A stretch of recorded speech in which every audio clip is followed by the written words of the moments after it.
Hey, well, it's that time of the year. Time to break out the eggnog and talk about moisture. Moisture. It must be Maintenance Monday. Woo! Let's get to work.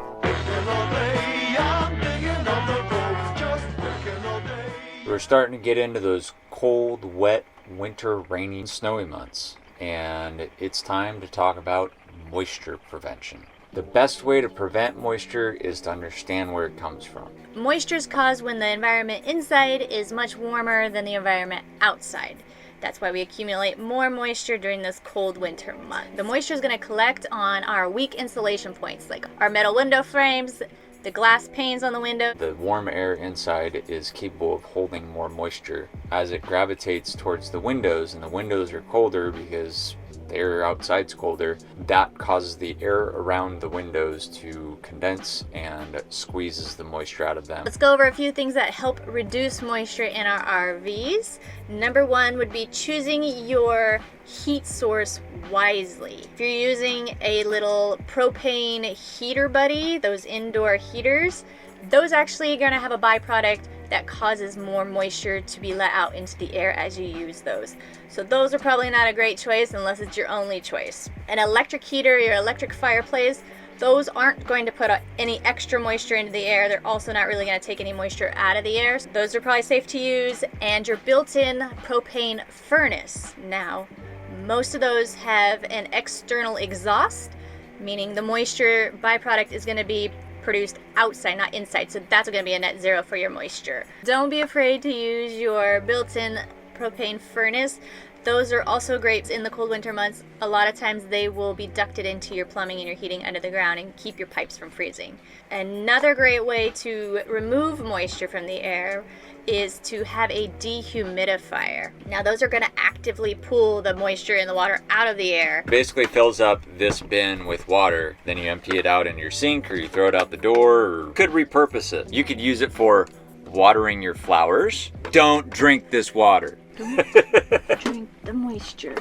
If you have put your camper in storage for the winter and you don't want to use a dehumidifier because it's going to be drawing power, you can buy large damp rid buckets or smaller containers and place those around your camper, and that will still help pull that moisture out of the air, and it's power free, so you can leave that in there. Oftentimes they need to be swapped out because they will build up moisture in the bottom, but they work really well if you don't want to be plugged into electricity. Now, if you don't like the single-use damp rid items, we have some reusable silica dehumidifiers that work very similar to the damp rid, but you can bake them in your oven and reactivate them to suck out more moisture. It's a little better for the environment. It's reusable. You can use them multiple times. They usually last a few days before you have to rebake them and re-dry them out so you can reuse them. For your bedroom, where a lot of moisture builds up in the evening and the night while you're sleeping, when you're breathing, is your bedroom.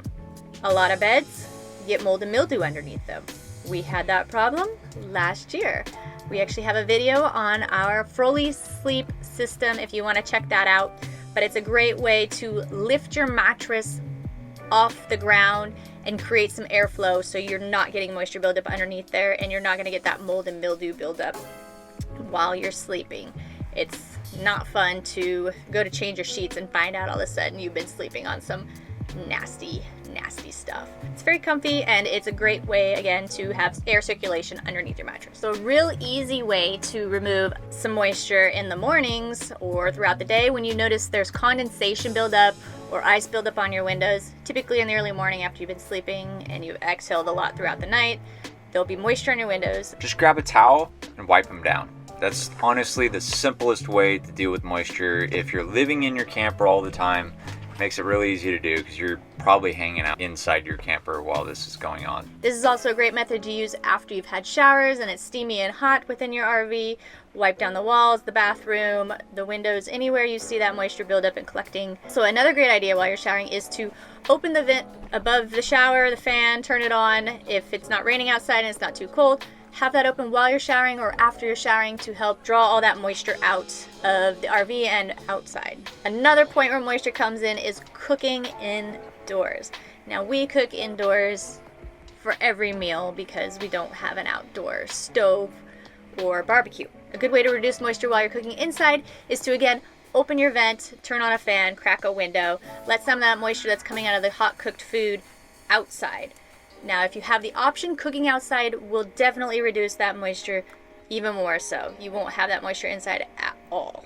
So there's lots of different methods that you can use to rid your camper of moisture, and the number one way is ventilation.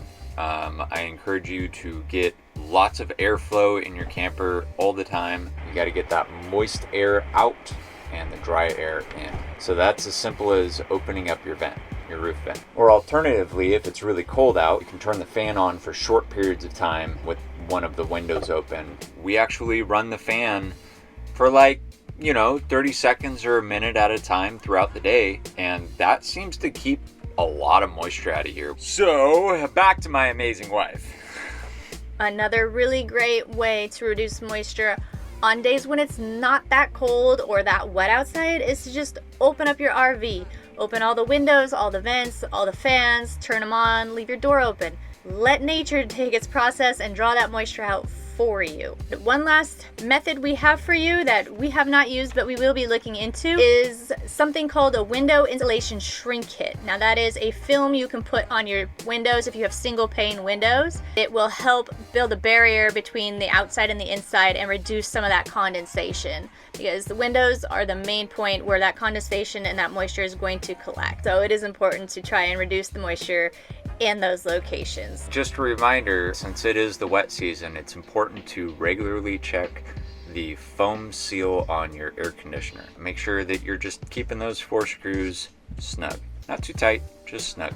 So we have a video for that. It's right here or here. Thanks for watching this week's Maintenance Monday. We hope that our moisture prevention tips help your RV live a longer, happy, drier life. Until next month, bye! Look, it's not a big deal. It's just moisture. Clean it up. Just clean it up. Well, that's all for today, folks. I hope you enjoyed it. Don't forget to hit that like, drop a comment, tell us what you think. We want to know, what do you do to reduce the moisture in your RV? Because obviously, we don't know everything. The more tips we get from you guys, the better off we can do. Cheers. Well, that's the end of the episode. I hope you enjoyed it, because I sure enjoyed making it. Remember, I'm not an expert in this field. I'm just doing stuff from my own experience. In reality, I really don't know what I'm talking about. So do your research, do your homework, make sure you're doing it right yourself. Hey, let me tell you about Travel Tuesdays. If you enjoyed this stuff, Tuesdays, every single week, we release a video of all the wonderful places that we go. So check them out. They're right here. Yeah, right there. Over there. Somewhere around here. That's the one.